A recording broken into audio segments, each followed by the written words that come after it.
মিছিলটা শান্তিপূর্ণই হচ্ছিল, শেষও হয়ে গেছে, কি হলো? দেখুন,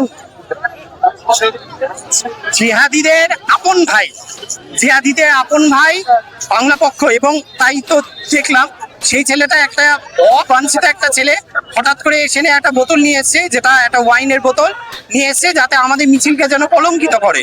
এটাই ঘটনা ঘটেছে, এবং সেটা যখন আমরা ধরতে পেরেছি তখন তো উত্তেজনা তো হবেই।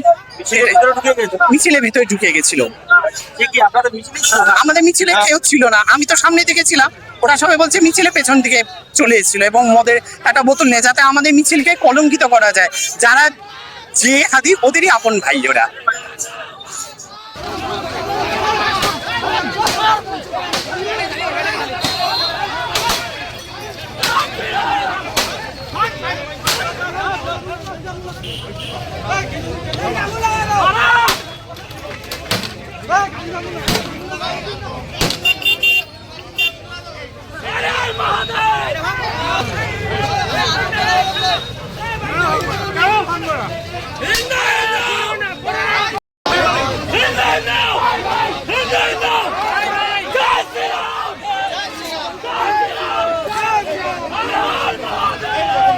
হিন্দুদের কলঙ্কিত হিন্দু বাহিনীর নাম করে কলঙ্কিত করছে।